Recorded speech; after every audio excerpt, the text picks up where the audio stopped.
Sportin Wales podcast. Supported by DragonBet, Your go-to for Welsh sports news and views. Hello and welcome to the Sportin Wales podcast, sponsored by DragonBet and co-founded by Alex Cuthbert and Geraint Hardy. I'm Geraint Hardy and I'm here to keep the guests in check as we look forward to the Sportin Wales week. Please remember to click follow and thanks for listening to this podcast.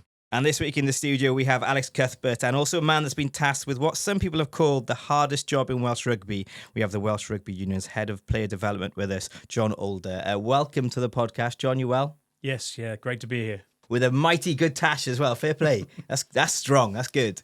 Pleasure. Thanks, and thanks for the tips on the tash. Yeah. I don't know how long it'll last, but I'll try and rock it for now. Yeah. Al, have you grown one of them before? Yeah, I always grow one around November time. Yeah. Mrs. absolutely hates it, but yeah, it's always worth it for a good cause most of the time for November, isn't it? So yeah, I thought I looked quite smart, but probably not as good as John over there. Yeah, John does actually. I'm not taking a mick. It actually does look good on you, to be fair. Al, quickly, how was your farewell in Ospreys on the weekend? Was it good?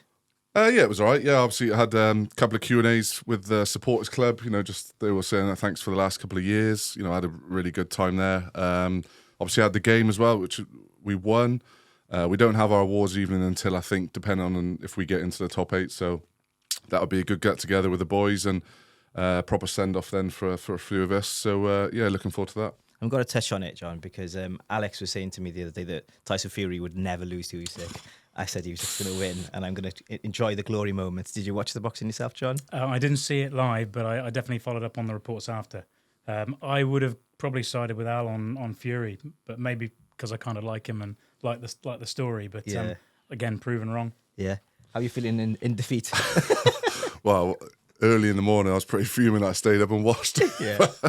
No, I was good for him, really, because I just thought he couldn't lose. But fair play, Usyk is a serious champion, isn't he? You know, but 2 weeks now. One thing you did say, I do think entertainment-wise, it's bad for boxing if Fury's not the world champ. Do you know what I mean? So hopefully he comes back and there's another fight and they can make lots of money for themselves, but we can enjoy that as well.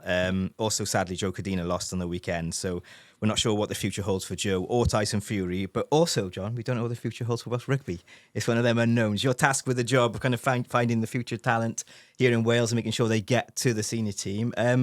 2 years into your job now, how you finding it? Yeah, that's right. So joined in April 2022, and it's been a bit of a whirlwind. It's not been as smooth as I might have thought. I always thought it would be a big challenge and a real privilege to step into the sport in Wales. You know, it's the national sport. And I was excited by the challenge. I didn't quite foresee the sort of bumps that we've had to chart the last couple of years, but still getting up every day, still picking up my tools, still coming to work and still excited about the change that we can drive forward. But that whole notion of it takes great responsibility because it's so important to everybody. So it's definitely not anything I'm taking lightly. And hopefully we can take some people on the journey with us. Yeah, it's a fascinating job you've got, but it's a seriously important role you've been given as well, because you're kind of in charge of the next generation of Welsh rugby players and making sure that we have the best team to win Grand Slams and possibly contend and win World Cups as well. Tell us a bit about your background as well, because some people might not know your background before this job. Yeah, so roots in rugby. Grew up in Gloucester, so it's hard not to have roots in rugby growing up there. Played not to anywhere near the same levels as likes of Alex, but schoolboy international rugby. Had a short stint at Gloucester and then overseas in Australia, and then finished up down at Exeter with the university and a bit of involvement with the Chiefs back when they were in the Championship, and then went into teaching and coaching. So my roots very much professionally in education. I'd see the world through a teacher's pair of eyes, hopefully. Since then, moved over to New Zealand, had a short stint at a university there teaching, and then moved into professional rugby league, worked across the NRL with the New Zealand Rugby League, and was fortunate enough to see through the 2013 World Cup cycle, and then returned back here to work at the English Institute of Sport as the head of performance pathways. So oversaw the 50 or so sports that the government invested in for Olympics and Paralympics, and how our team would support those sports in the development of their pathways, their programs, their coaching, their leadership, their talent ID. And then, 2022, had an opportunity, phone call from my old boss, Nigel Walker, knew I had roots in rugby, and it was definitely a little bit like coming home. He said, "Would you be interested in this?" And threw my hat in the ring, and the sort of rest is history. But roots as a teacher and a coach, but hopefully all of the experiences to date have sort of helped me bring certainly an energy and enthusiasm for the role, which I feel it does need, to be fair, because it's like you say, it's pretty tough at times. Yeah. So when Nigel rang you, what was that conversation? Was he saying, right, we need to improve this and this? Was there a brief straight away, or kind of how did it go down? Yeah, it's funny. On my laptop, on my notes page, on the homepage, I've got the 6 or so big ticket items he tasked me with at that point, and I haven't taken them off because they're all still relevant. I think the sport was very much coming out of COVID. There'd been decisions made during COVID to keep the sport and the governing body alive, etc. And it was very much, how do we come out of COVID? How do we reset? How do we drive forward change? Like I said, I didn't expect it to be quite as seismic. My role sits across both the men and women's games, so always knew the women's game would have been a bit of a blanker canvas, a bit more of a fresh start, and the men's game I thought would have been more sort of refining and polishing. That being said, lifted the bonnet and thought actually there might be a little bit more work needed. And then all the things happen that have happened in the last 24 months. Alex, before we get on to John and like where he started with this job, as a player that's kind of reached the top levels, how much interaction have you had in your career with the likes of John, people kind of pathway elite people, head people making sure you develop in the right way? Have you felt that someone's been there along your journey from start to bottom? I know you exploded onto the scene and it's a little bit different for you, but how many kind of people in this kind of role have you had in the past that have kind of played part in your career?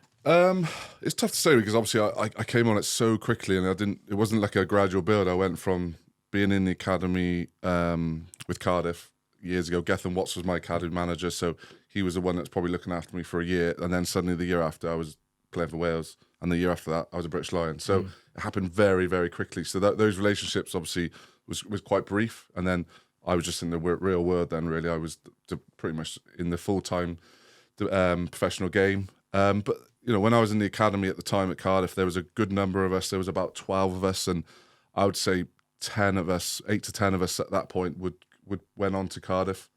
Obviously Blues at the time, Cardiff Rugby, and then about maybe another 6 of them ended up being in international rugby. So I was in that era of obviously Ellis Jenkins. We had Owen Williams, Harry Robinson, obviously myself.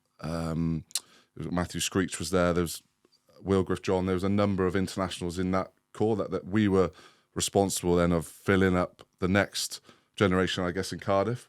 But the big point for me is saying that when I went into Cardiff, there were so many older and senior players, you know, like Xavier Russ, Casey Lualala, Kerry Sweeney, Lee Halfpenny, all these boys that's what we all fed off then. That's what we were like, right, we want to be those guys.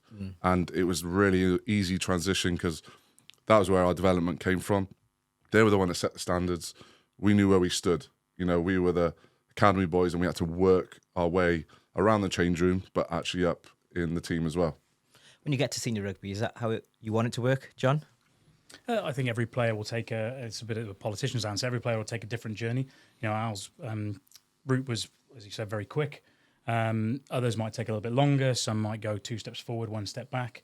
And the challenge from a pathway perspective from the academy is the programs that are run. How do you hold a space where each of those players can develop in the rate that they need to develop in? And how can you the programs best prepare players for what they're going to face in the end, so that when they do get either a call up by circumstance, like some of our younger players have probably been called up quicker than they might have expected this season, like Cam, Winnett, Mackenzie Martin, how can we make sure the programs that they've done before that prepare them for those moments?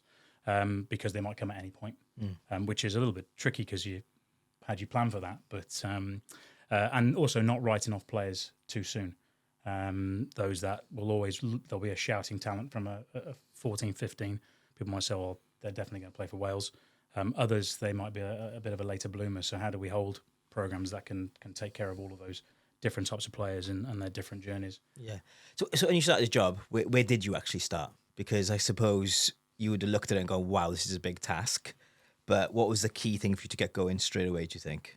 And Alex mentioned there, Gethin Watts, academy manager at Cardiff at the time, I think started with the academies. Nigel's list, I just can't remember what they are on my laptop. Domestic semi-professional rugby, which has now become what was launched yesterday, Super Rugby Cymru, schools and colleges, regional academies, district schools rugby. Those that are listening that would recognise the Jewish Shield. That's a real iconic part of Welsh rugby ecosystem and folklore. And then the women's game, development centres, national age group teams, which weren't in place at the time. What might semi-professional rugby look like for women? So there's a big long list of things and a big elephant. So which bit do you bite off first? So I thought I'd start with what I would see as the linchpin, the sort of cornerstone of the system, which is our regional academies, and then working outwards. So certainly the relationships with those individuals in those posts were absolutely business critical for me. And whilst like Sir Gethin would have been worrying about the players in his charge, my core focus in the first instance is the leaders and the people that are creating the environments, designing the programs as my starting point before worrying too much about players. Obviously, national programs is equally important. So our 20s and 18s, which off the back of COVID had a pretty sort of up and down period, both in terms of staffing, resourcing, but we feel we're getting to a place now where they're actually stabilising quite nicely.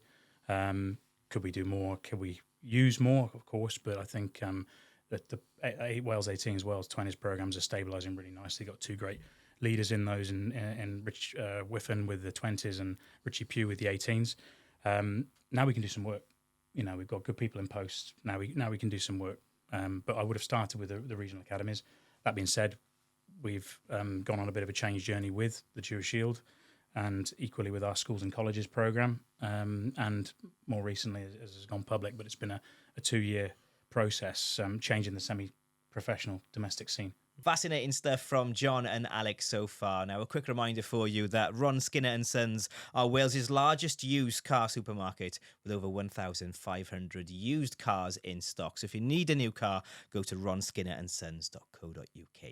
Thanks for the support on the pod. Let's get back to John and Alex. Can I ask, John, in terms of why the reasoning and what are you going to go back to? I think the sevens. I really feel that is a pathway where there's an awful lot of number of people that have come from it and actually gone up to international levels. Is that a thought process in the future that I think has to come back? Yeah, I mean, I'm a big fan of sevens. I haven't been close to sevens since I joined, because as I joined, they moved to GB, and that changed things fundamentally in terms of what we do domestically, but also the access for players in terms of the GB program.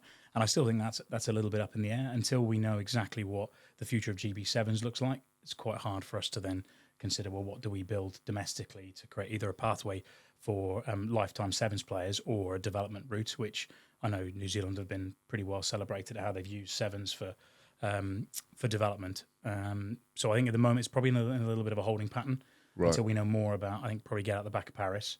And it's been a disappointing cycle for GB, particularly GB men's. And we would probably all think, you know, combined powers of three great rugby nations should be a guaranteed medal, irrespective of colour. But that hasn't, proven to be true. So when we know what the future is of GB sevens, I think that would allow us to then figure out what sevens looks like in Wales. And ultimately, there's also the difficult challenge of limited and finite resources, and choosing to prioritise accordingly, and what can be meaningfully run without sacrificing lots of other stuff. Can we do we do 2 or 3 things really well and might say no to something else, or we'll do something else on a much more reduced scale, or do we try and do lots of things, but the risk is you do lots of things but not as well as you could. So again, probably sat on the fence there a little bit, but I would say wait till we get out of the back of Paris, and then probably give us a little bit more insight as to what's happening next. You mentioned resources there. Obviously, every kind of boss of the department wants all the money they can have. The money you've been allocated, I'd imagine you've got a figure in your head that you know that you've got allocation-wise per year, or what is the project? Is it per 4 years? Or would work sort of annual 2-year rolling. So have you got enough money, do you think, to make the changes you want? Does it work? Or are you going to have to say, do you know what, we can do 4 out of 6 properly? I suppose they say scarcity is the mother of invention, isn't it? And part of what is exciting is how can we really look really clinically at what we're doing and become really effective and really efficient before we then, more money doesn't always necessarily equal better results. No. But how can we make sure we're squeezing every drop of the lemon? So would I like more? Of course, we'd all like more. I think it's going to take us all to get around the table and collaborate and be really effective.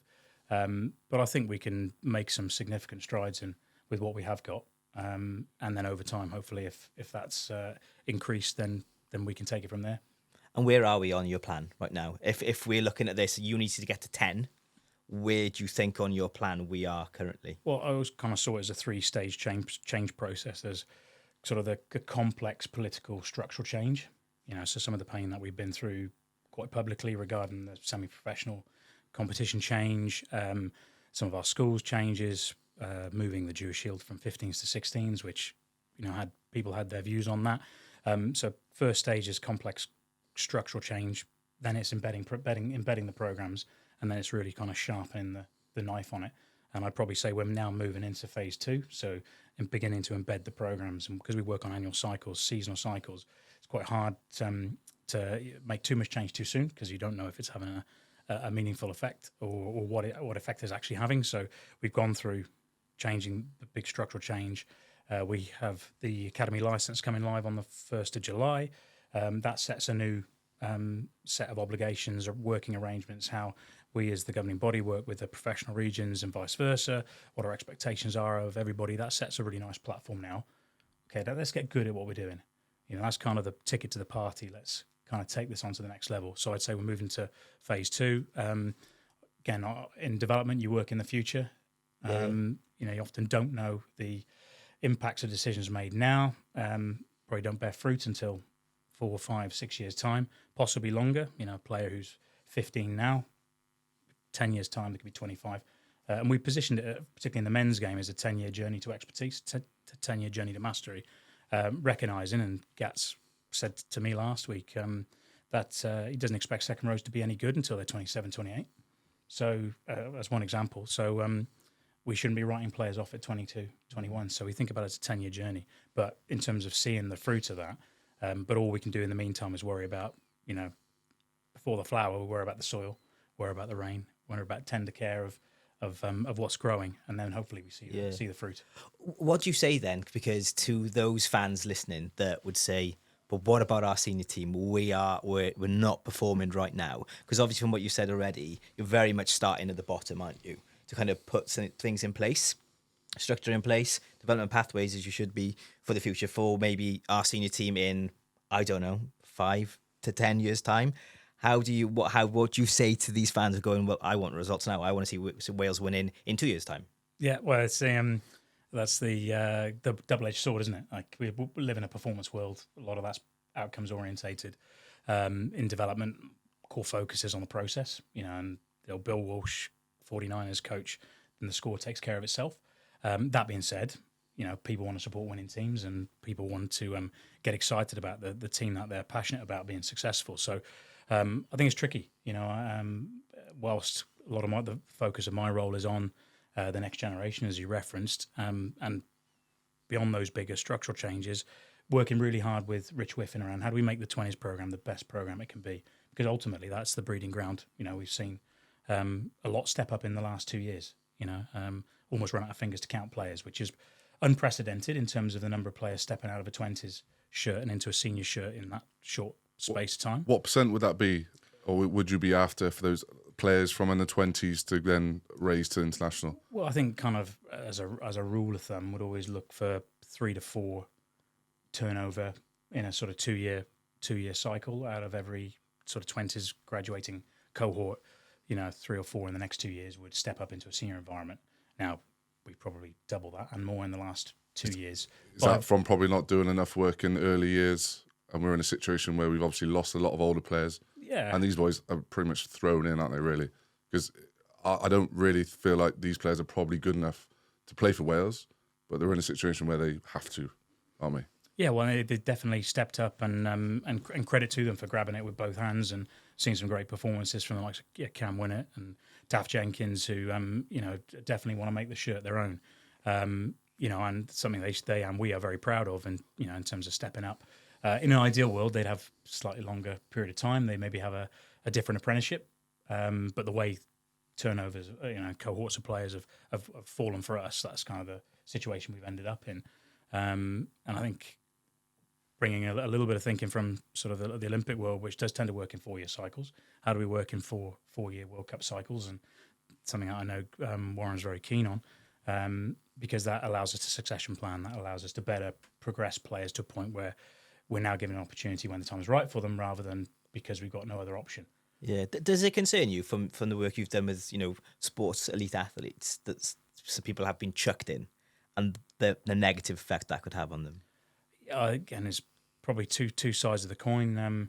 It could make people grow bigger shoulders and rise to the challenge. Then the question from us, from a national perspective, is how do we support those when they do step up? So you set, and I keep talking to colleagues about, we want to set people up for long, successful careers, not burn bright and burn out.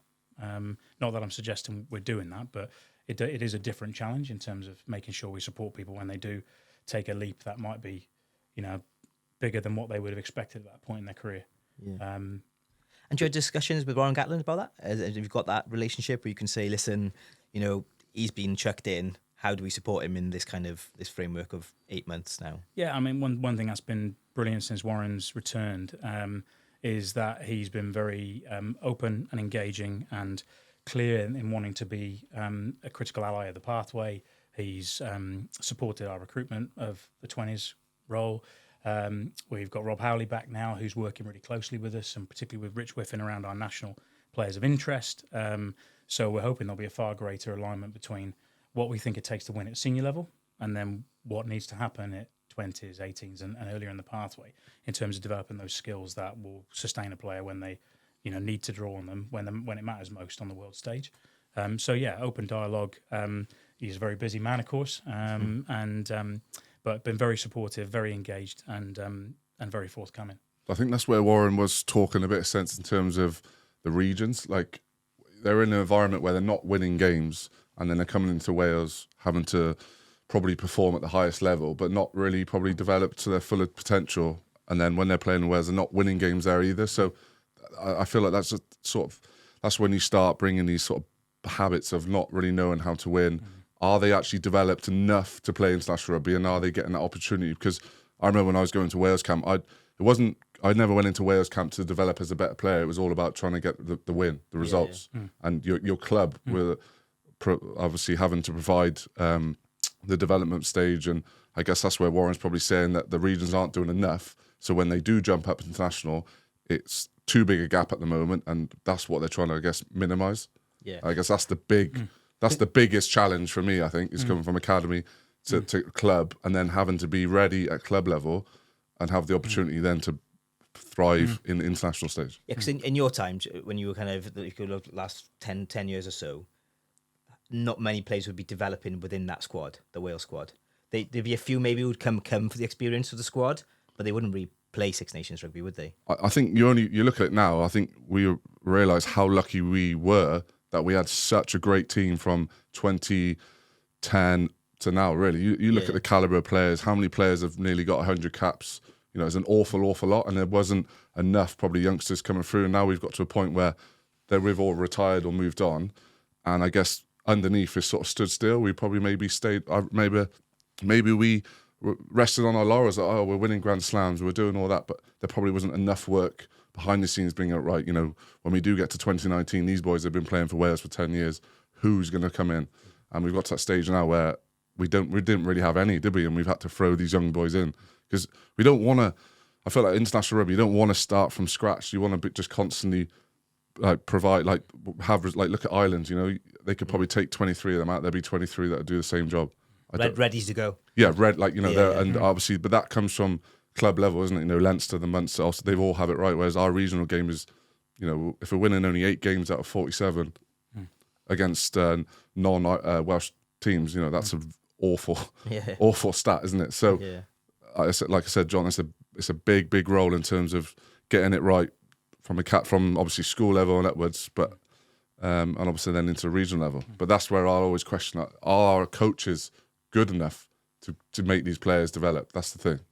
Well, coaching's key, I think coming back to winning's a habit, and you learn to win. And what happens in the pathway that'll prepare players to be successful, whether that's when they pull a regional shirt on or a Wales shirt. You're absolutely right. Wales is not a place players will develop, of course, philosophically, but like that's polishing. That should be polishing, refining to take on the world's best and deliver when it matters. Learning to win should happen earlier in the journey. And one thing that we've looked at closely over the last couple of years is how we utilise competitions and competition design to create more competition, more jeopardy, closer games, better balanced competition. Because if an 18-year-old wins a game by 80 points, what's the point? No one wins on either side of the scoreline. What you want is close-knit games. We think of the 20s as a great example where there's jeopardy. The Six Nations offers 20s offers the attritional sort of experience that you get as a senior pro, where you kind of got to back up every week. The Junior World Cup offers a degree of jeopardy where you get a placing and then you've got to win various playoffs to go through. So how we utilise that, but also replicate that in our schools and colleges, in our domestic semi-pro rugby, so that it's more intense, it's more competitive, and players are learning to win, so that when they do step up, at least they've got some resources in their back pocket to take on a game that's on the line and turn that into a win. That's where I come back to with the sevens. I just think it's all year round. You're going to have that competitive edge all year round, whereas 20s is Six Nations and World Cup. It's not. It needs to be. It needs to be Constant, more. yeah. It needs to be constant. And I guess with this new league, I'm not sure how many clubs are going to be allowing younger players to play in it. Because obviously, in the end of the day, it's a results based for them as well, isn't it? Obviously they're giving their money for their team, their squads. How often do they have to play these young players? Yeah, so one of the key sort of underpinning principles of the new competition is it's aligned, integrated within the pro game, and each Super Rugby Cymru club will be an affiliate of a professional region, an official affiliate. There'll be a signed partnership agreement of how they want to work together, and in principle, if it's working really well, players will be allocated to a club for a season, which I think was something we were criticised of in the past, where a player would be placed with one club one week and a different club in the next week, or they might drop in for one game and they'd be told you have to play 80 minutes in this position. And you can imagine as a coach that would be pretty irritating. So players allocated for a season, and at the beginning of the season, playing plans and development plans are agreed, and those players will play to those playing plans, which is a slightly different model of working to absolute carte blanche of selection.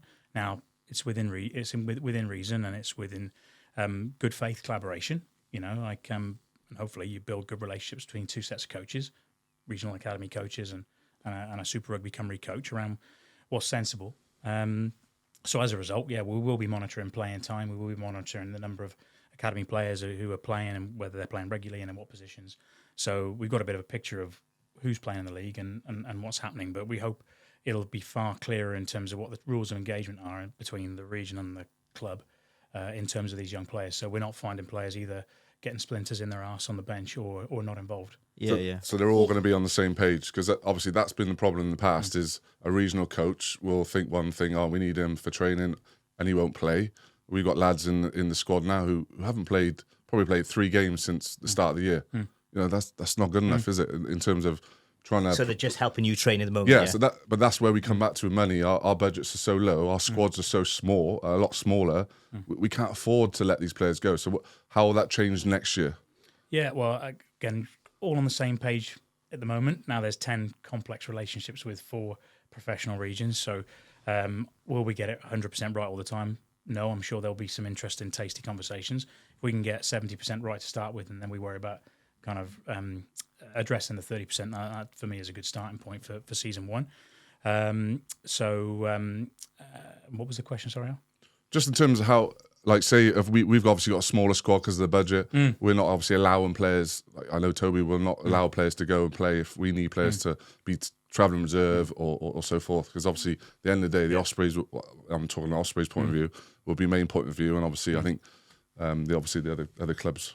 Yeah. So essentially, if a player goes to, let's say, Llandovery, that's their player for the season. They can't be called back to the region. They can be called back to the region, but they're not going to be moved to Carmarthen Quins the following week. Fine. So it's their player for the season around an agreed playing plan. Now, there might be exceptional circumstances, and I imagine if there are players who are close up the depth chart to starting, then there might be a slightly different arrangement. Now, so the likes of Dan Edwards, Morgan Morse are going to be there or thereabouts in terms of your travelling group, I imagine, for a lot of games next season. So that might be a slightly different arrangement to another player who's just coming out the 20s or just coming out the junior academy. We are hoping to incentivise so recently released regional players, whether that's at 18 or from a senior academy. Then there's salary cap relief on those players because we want them to stay in Wales. We want them to stay at these clubs. We want regions, to have access to those players. Dual contracted players is something that we're going to be looking at bringing in because in recognising again, second rows aren't good by 27. They might not be contractable at 21, but actually a few years in that league with a relationship with the Ospreys or with the Dragons or another region might just give them the time in the oven to cook a bit longer, and then they're ready to come on as a 24-year-old, etc. So I think hopefully, again, we're going to have to suck and see a lot of this, but the regions have been very supportive. They recognise that that we all need this to work and to be successful, and it should be a real exciting part of the ecosystem now. Why is the Super Rugby Cymru important to you? Why do you think it needs to be done at this time, and what wasn't working with the Indigo Prem? Yeah, I mean, if you look at all, on the whole, all successful nations in most team sports, they have a thriving domestic club scene. And New Zealand below Super Rugby, you've got the ITM Cup. In South Africa below URC, you've got the Currie Cup. Lots been said about the French leagues, although a different context. So I think for us, we want to have a thriving domestic scene, both for interested fans, for celebration of heritage, for our young players to play, for fringe players to be involved in, for something different. So I think, we want that to be successful, and we want that to be a real critical part of the ecosystem. So hence, that's why it's important for me. None the least, it's a critical playing vehicle for our most high potential assets and players. It's and that could be said for coaches as well. It's another great opportunity for coaches to go and learn the craft, to apply their craft in a team setting. If you're an academy coach, a lot of your coaching is skills based and with smaller cohorts. We do have instances of some coaches going and cutting their teeth in that at that level, which gives a different stimulus for coaches. Are you going to push that in terms of we've got a lot of young ex-players, coaches, and they're obviously just plying their trade in Wales. I think a lot of them need to go out. Look at Boise. I think he's a prime example. Went out. He's on Bristol, Worcester. Obviously Crusaders, and he's come back and he's a very, very good coach. Detail is another level. It's probably one of the reasons why Ospreys have done what they've done. Is that a thing that the union are going to really push to? Because obviously we have a lot of young, good players that have turned into coaching. Yeah, there's a few things there. There's the how do you best support a player to transition into coaching when it's a craft, and it takes quite a bit of time in the saddle to get good at it. Notwithstanding, there's absolute benefit in being an ex-player. It gives you a lot of insights that you would never get if you weren't an ex-player. So how do you capitalise that, and how do you help a ex-player transition into coaching and be meaningful and effective? And then there's the notion of leaving Wales and going and seeing other places and other ways of looking at rugby, other ways of looking at coaching. As someone who spent time in Australia playing, I spent time in New Zealand working, time in Japan working. All of those have been, vital for my career development. So I would definitely support any coach. Now, can we build it into a way where we'd all be supportive of sabbaticals? Someone can go and coach a club somewhere else for a year and come back as kind of part of your development. I'd definitely be a fan of that. Don't know where we are with sort of turning that into a reality, but I would definitely support it. Challenge being, though, if you're employing a coach, you kind of want to get the benefit of them now. But if you think about it as a craft, the old craftsman's journey, they used to do their apprenticeship. They used to head off on the road, learn all the tools of the trade from other people, skills of the trade, and come back as a master. So I think coaching is no different. Would that fall under your job remit to sort that out, or is there somebody else in W who would kind of bridge them relationships with World Rugby and all the other nations to make that happen? Yeah, so there's a colleague of mine, John Neal's head of performance coaching, so it would definitely fall to him from a governing body point of view. But I've always seen coach development, player development as two sides of the same coin. You can't have good player development without really good coach development. And that could be courses and programs and mentoring that you get, or it could be going and doing different jobs. But definitely a big fan of going and seeing the world and bringing that back. On the Super Rugby Cymru league, how do we kind of measure its success?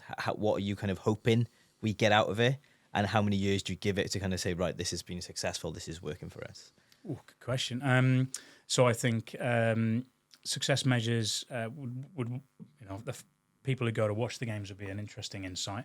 Would hope it is an exciting prospect. It would re-engage people. It would allow clubs to engage wider communities and fan bases, getting down the local Super Rugby Cymru club and watching. I think we'd hope the product on the pitch, so both score lines will be narrow, but the intensity and the other various kind of game metrics that we would use, usual ball in play, cycle length, would be more reflective of the pro game. We think about how does a pathway prepare a player for the next step. Yeah. Well, we need that competition to be more reflective of the pro game. And that was probably back to your original question around the Indigo Prem.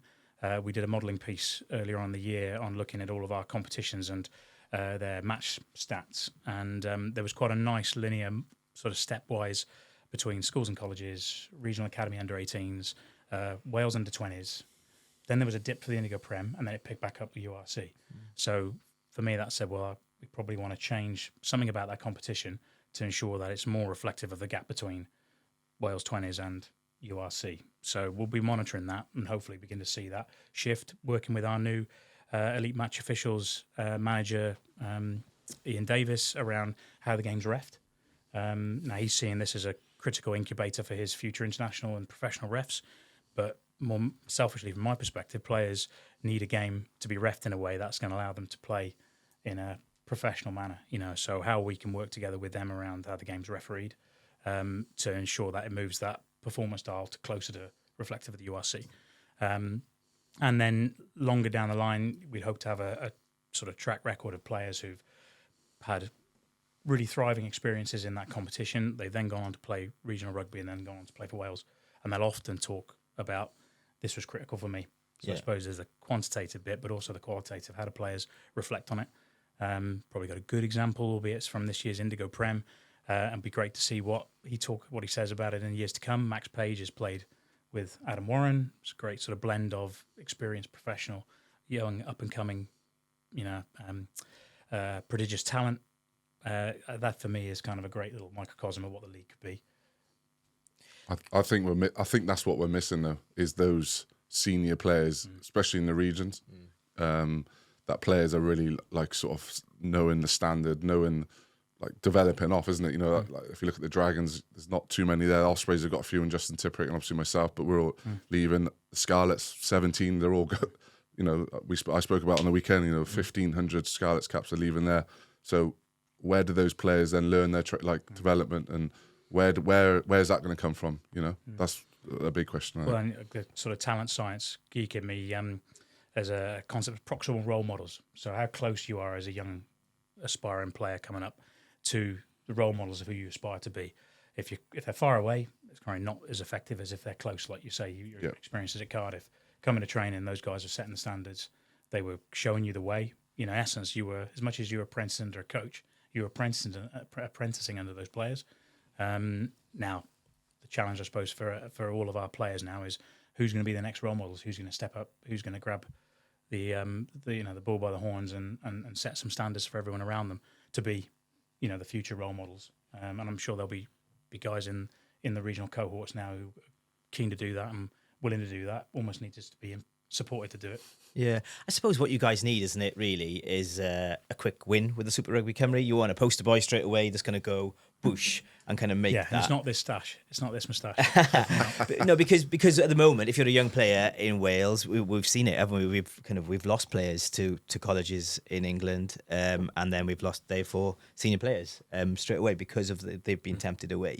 So how are you going to stop that? Is it just the Super Rugby Cymru, or is there other stuff in the pipeline to help that not happen? Yeah, well, hopefully the option to have dual contracted players, so a player with a arrangement with a club and region as sort of someone who's just slightly outside of the regional squad. Hopefully that's one way of retaining good talent in Wales. Having salary cap relief on those sorts of players, recently released regional players, so that incentivises those guys to hang around. If they want to get back, if they're sort of towards their end of their career, or if they're sort of mid-20s and it just hasn't quite worked out for them on this occasion from a regional perspective, hopefully keep them here so they can add to the competition and they can support those around them. Nigel Walker was on Scrum 5, wasn't he? And he said something interesting. He said that with Immanuel Feyi-Waboso, that it was education bit that kind of was the main issue. And he said, yeah, I've had chats with Cardiff University, I believe he said. So is there something what is that? Because he didn't really elaborate on that. So is that you guys helping them with their funding for the university, or kind of making sure they've got places in certain places? What is that? Do you know? Yeah, it's a timely. I was at a so Bucks, British University Colleges, their Super Rugby season review and strategy day last week in London, and we caused a little bit of a stir because we've committed to working with we got 3 universities in that league of 10. We've committed to working with our 3 as the governing body. We've recognised them as part of the performance pathway, because for some players it's a great route, and it could be a late entry route, it could be a dual career route, whereas the RFU haven't recognised them as part of a viable performance entity or performance programme, which caused a little bit of stir. Like, I think the English universities were looking over the fence saying, oh, we'd like a bit more of what our Welsh colleagues are getting. Now at this stage it's been a statement of intention, it's a commitment to working together. Practicalities, again, resources came up again last week, but we've said it's at this stage it's unlikely to be substantive resources, but if we can commit to working together, if we can commit to brokering relationships between regions and the universities, between coaches and coaches, opportunity access to our national programs for CPD, privileged links in with us, then we want to do all of those things to support particularly the 3 Bucks Super Unis, so Swansea, Cardiff Met and Cardiff University, all that offer a very diverse academic offer based on what you want to do. If you want to do medicine, you can go to Cardiff. If you want to do coaching, you can go to etc. It's that's of all of the big chunky bits on my list. That's probably the next big thing to sort of tackle in terms of what does that actually look like? What's our responsibility as a governing body? How do we support our regions to really integrate universities and dual career education for those that it's right for? Going to uni isn't right for everybody. Yeah. Getting a trade as a brickie is equally as valuable, and we need to find a way of doing both of those. So relationships with universities, how players are supported in their development off the field, particularly in the area that I'm responsible for, so from 16 to 23, is the next big ticket item to chase after we get back from summer's worth of games. Can I ask, is that a reaction of a bit of a fuck up with Feyi-Waboso, really, in terms of not probably giving him that sort of package of come and play for Wales? He's a Welsh born and bred boy. I think it's such a shame that he's not playing for Wales. But is it a fuck up from the union in terms of not going out and pursuing it, or was it just not enough effort, or was it on his part? Because I think it is actually, when you're looking at it from the outside, it looks awful, I think. It's not a great look, and I can't comment on the particulars of that because I wasn't around at the time. But I think moving forward, obviously, we'd never want those sorts of things, or at least we've done everything we can to give an option on the table. And if a player makes the choice for them, then so be it. Yeah, that's what I'm trying to ask. Was it a player's choice, or was it just a lack of effort, lack of just giving him that opportunity of we want you to be playing in Wales? Yeah, I don't know. I mean, one thing that we're definitely sensitive to is how well we keep connected to players who leave Wales for all sorts of reasons, whether that's private school at 16, whether that's university at 18, how well we stay connected to them, how well they know we're here and we want to work with them on their IDPs and we want to support their rugby development, and that Wales is always an option for them. And you get good examples. Steph Immanuel, young up-and-coming centre, has been at Millfield for 2 years on a brilliant scholarship. Who would turn down opportunity to go to Millfield? I mean, fantastic sporting school, independent school. It's come back to Cardiff post-18, which is a great success story, and probably indicative of how Cardiff have begun to try and create closer relationships between players outside of Wales, rather than once you cross Severn Bridge, we'll see you later. So there's a lot of work going behind the scenes in terms of finding these players that are in Hartbury, Millfield, Wellington. There's a lot of Welsh kids out there that we need, because in theory we are lacking quality international players at the moment, aren't we? I think, if you agree. Well, and I think if it's certainly monitoring those that leave, being really clear, aware, better understanding the players in a region's patch, those who are leaving at 16, and just keeping an eye on a relationship. And if they are of high potential at that age, there's no reason why you can't go to Hartbury and be a Cardiff player. So we got people who are doing that, have we? Yeah, well, certainly the regions will be tackling that in terms of their players that are leaving at 16. We've also got our Exiles program, which has been running for a while now. Do you think there needs to be more money into that? Because I came from the Exiles. Yeah. And there's a number of players that have. I think it's certainly, I think there's a great opportunity to give it a bit of a refresh. and a bit of a revamp. Because every other international team are doing it. Look at Scotland, Ireland. I feel like we're way, way behind that. And there's different levels, different sort of tiers or categories of exiles. You've got senior international prospects, so senior players. You've got those that are bona fide first, second generation Welsh living outside of Wales, and then you've got those that leave at 16 or 14. And will we be able to catch all of them? I think that's the ambition. But we can certainly do a better job in terms of forging those personal relationships. I think is probably the big, for me personally, personal relationships. People don't care how much you know until they know that you care. So having personal relationships with players, better relationships with their parents and families, so that they can at least be fully informed as to what their options are. Because everyone develops at different ages, don't they? Yeah. So there'll be 18-year-olds that will be going there, or 16-year-olds who probably aren't that good, but in 2-3 years you don't have a clue. So I feel like we probably just let a lot of those go. Yeah, and I think part of the changes that we tried to kick off between 14 and 16 is keeping the net wider for longer, not racing to the bottom to select too soon, which is a riskier gambling strategy. Can we keep the net wider for longer for regions and us to have relationships with a larger group of players, because you're not quite sure who might come through, and therefore, can we keep that for that net wider for longer, relationships for longer, and then when the time's right, selection can be made. It's interesting what you said there about Millfield, because I remember playing against them in school, and you go there. Where did you go to school? St Harry. Okay. And you go there and you go, wow. Like, this is an incredible set. They got a 50-metre pool, mate. Yeah, We had 10 metres on mine. Yeah, we didn't even have a And pool in my behind school. the pool, there's some horses, and then there's 25 cricket wickets. And They had about 5 pitches. Yeah, it's incredible, right? Millfield and Colston's and Hartbury. It's incredible, the setup. So you can see why, if a young player was said, listen, come to this school, we'll pay your fees, and you'll have this, that, and the other. I can see why people go to have that chance in life, right? Education as well, not just rugby-wise, the education that comes with it at that level of school. But if they come back to Wales and play for Wales, I don't particularly have a problem with that. But how do we ensure that they come back is the key thing. relationships, and giving the time and investing in players and not writing anyone off too soon, or whether we have been guilty of this in the past, certainly more recently, I'm seeing the tide is changing. When people cross the bridge, that's not a one-way door. It's would we prefer everyone to stay? Maybe, but you're right. For the right person, the right family, those opportunities are fantastic. And we have got our kind of 3 flagship boarding schools here in Monmouth, Christ Cottage, Brecon, and Llandovery, which offer great educational opportunities and some good, really developing rugby. But not to see it as a one-way door or one-way gate when they cross the bridge.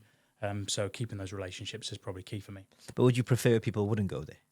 Because if they're here, the top talent are all here, they're helping each other, right?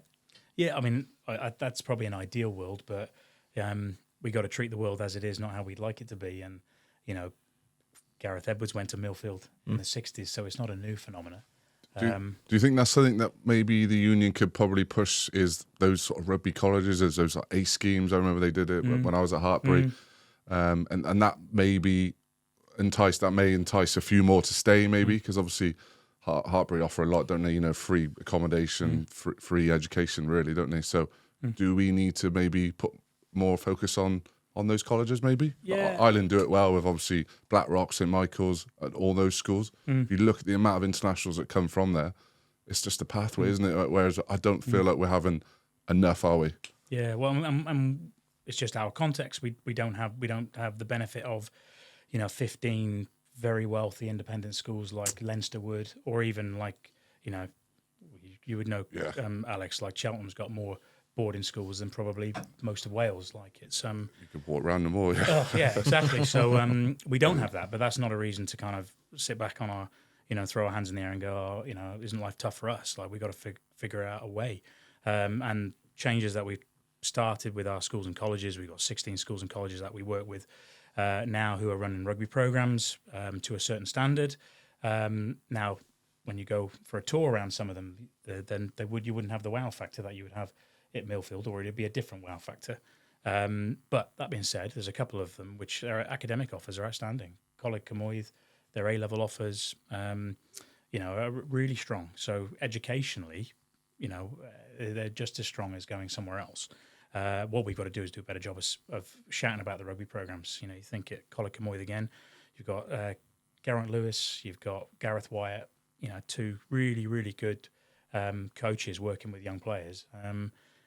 That's a great opportunity. And if moving away isn't right for you, if you prefer to stay home with mum and dad, then the player shouldn't have to move away. There should be access on their doorsteps. So we have got these 16 schools and colleges. I think we could definitely do more, and that's definitely on the agenda in terms of really fine-tuning that.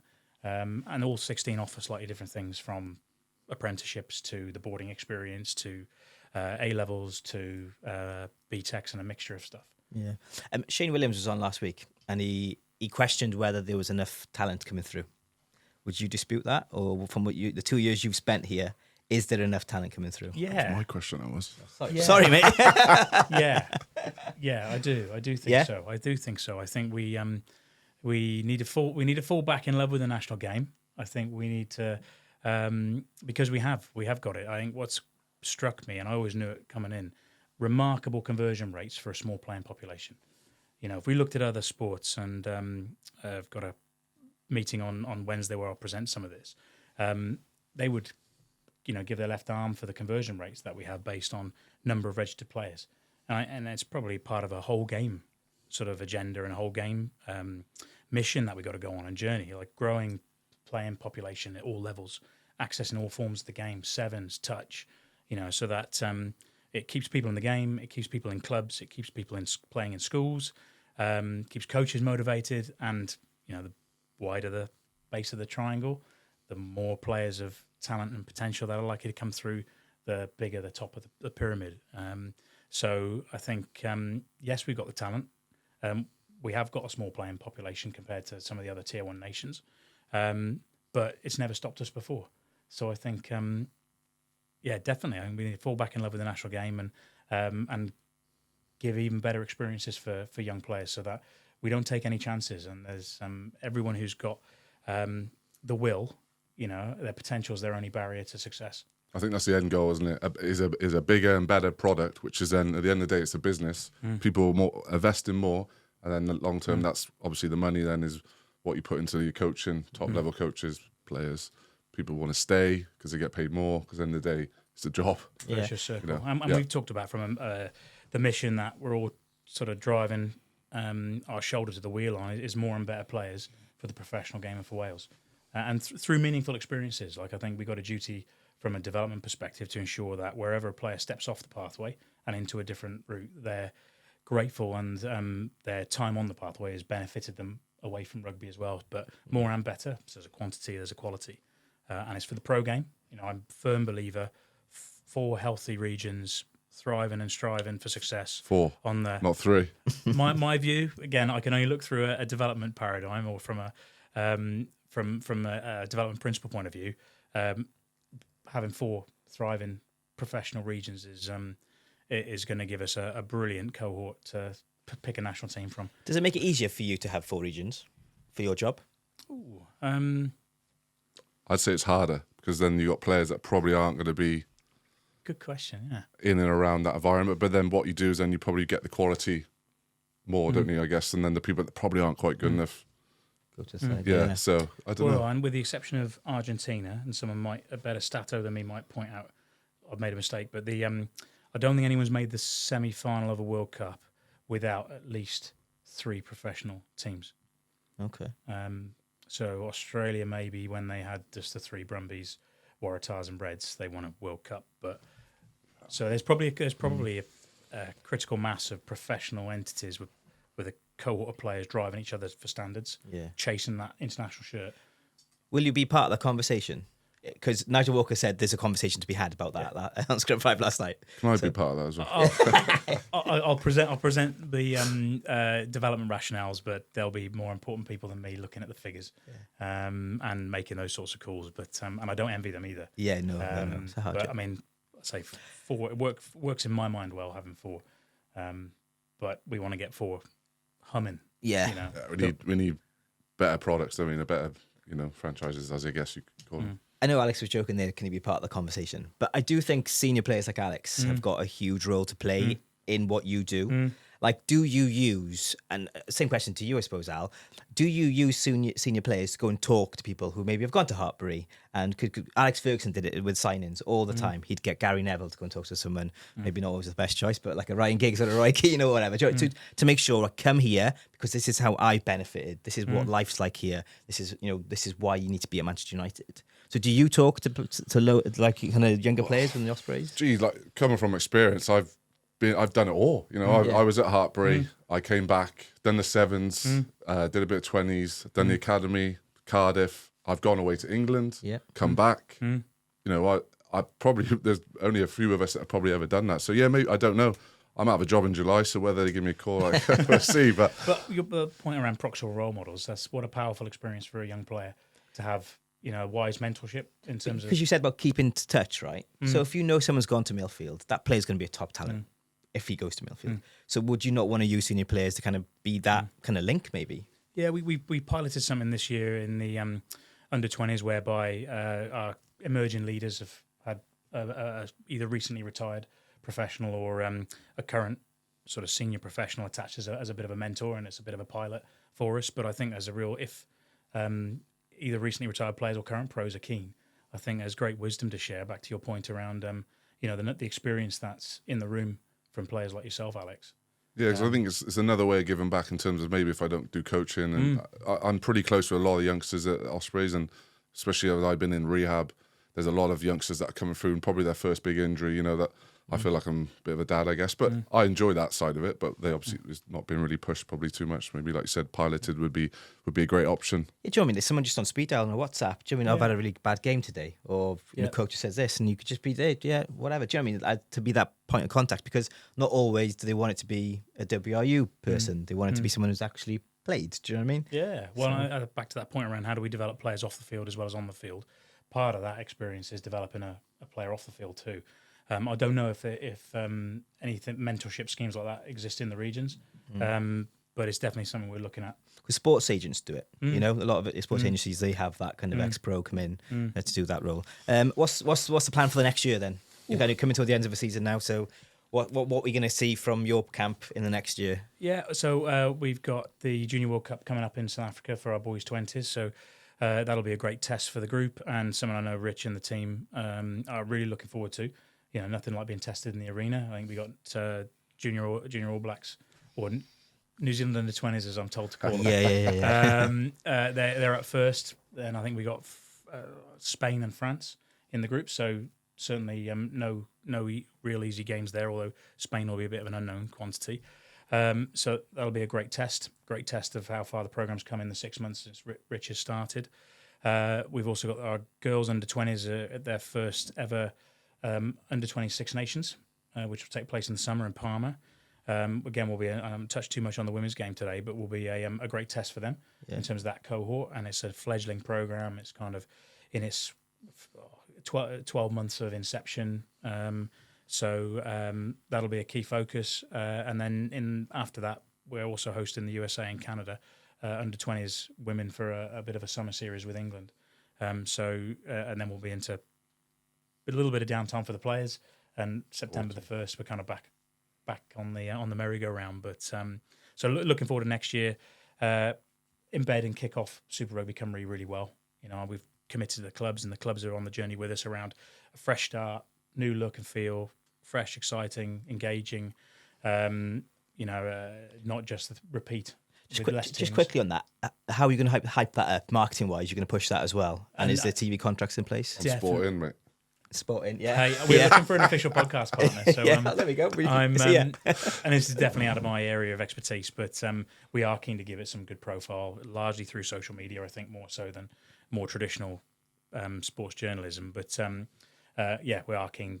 But bums on seats in stadiums is important, isn't it? Yeah, and we haven't had the outcome of next year's broadcast arrangement with S4C, but we've got another year to run on the arrangement with them for what was the Indigo Prem, but we'll move on to Super Rugby Cymru, as well as Schools and Colleges Rugby Pub, which I know they wanted to extend to include some university games, and we've got regional under-18s in that as well. So, that will be subject to just confirming, but we are keen to give the league some profile. In an ideal world, in the long run, would we get to a place where half the games are streamed every weekend, or possibly all the games are streamed, which gives it the profile as much as there's bums on seats in grounds. It's a tricky one, that though, isn't it? Let's be honest, because if it's in a winter and it's on telly or being streamed, people don't then turn up. Do you know what I mean? So there is a balance there as well.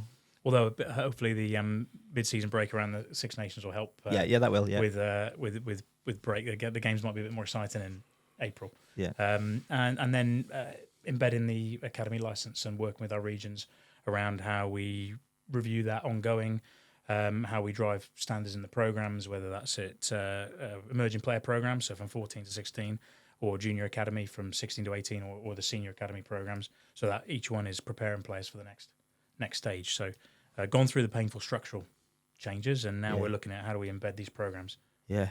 Well, I think you've got an amazing job, a fascinating job, a tough task. I'd hate to see your inbox, to be honest with you, on your Zoom meeting, your schedule's on. But thank you for coming on today and kind of answering our questions and stuff. And I wish you all the best, because if you do well, then Wales does well. It's as simple as that, really. Yeah. We're going to jump quickly to a man who needs to change some logos on his website, and that's Dragon Bets, James Lovell, to get the latest odds for the weekend.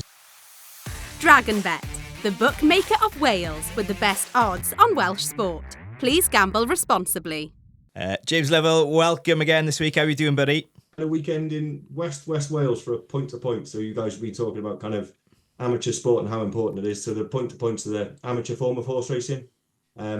This year they made it an international meeting. So had some Irish jockeys come over, and it was fascinating because the mist came down. I don't know what the weather was like here in Cardiff, but it was misty over there, and you couldn't see anything. But in the back fences, there was some let's call it jockeymanship, where there were jockeys being pushed off and horses put through wings and all sorts. So proper experience. There's a few arguments in the weighing room afterwards, I think. You should have filmed it for socials, mate. You wouldn't have been able to see anything. That's what was happening. There's all the mist. Class. So there's one horse that never falls, and all of a sudden I just saw the horse come loose through the mist. So that's a good result. That's unusual, but apparently there's a bit of chicanery going on the back straight where no one could see. Oh, fantastic stuff. Okay, so the sporting season's kind of coming to ends to kind of football and rugby, mates, but we have got some bets on Dragon Bet. Well, your focus is on the playoff final, I'd imagine, is it? Yeah, we've got the playoff final, so Leeds at 8 to 11 to be promoted. You've got the Welsh guys playing as well, so you always try and put a Welsh spin on things. We got Dan James is 4 to 1 to score anytime, or 10 to 1 to score first goal. Connor Roberts is 14 to 1 to score score anytime. Ampadu 16 to 1 to score anytime, and Rodon is 16 to 1 to score anytime. Wow. How have you got Ampadu and Rodon the same? Because I tell you what, Joe Rodon doesn't get near the ball in the box. You'd have to ask the odds compile. I'm pulling your leg Don't ask me. I just take the bets. I take the risk. No, that's good. Okay, so on that, do you fancy what are Southampton? Do you know for them to win? Southampton are 13 to 5 to win the game, or 11 to 10 to qualify. So just second favourites, but obviously it's tight. Yeah. John, do you like your football? Unfortunately, growing up in Gloucester, there was only one shape ball. Yeah. Or round ball was cricket in the summer, so not so close to it. Cheltenham Town would be my local team, I suppose.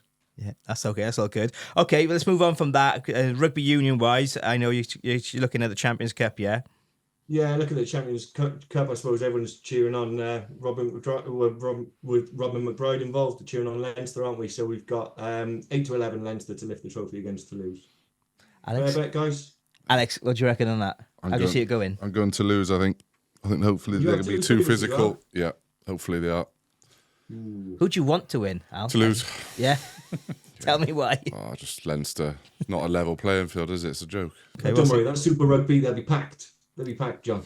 I hope so. Fingers crossed. Yeah, we'll have the odds on that for next week. The boys are starting to work on the odds, pricing it all up as well. So we'll have the full odds next week. Who's favourite and who's not? But it's trying to work out who's in what team at the moment. You'll have to get the logo over to them, John. Happy to share the logo for sure. Get it out there. Yeah, share the logo. Share away. As long as it's cheap, we're involved. Okay, let's turn our attention quickly to our charity bets then.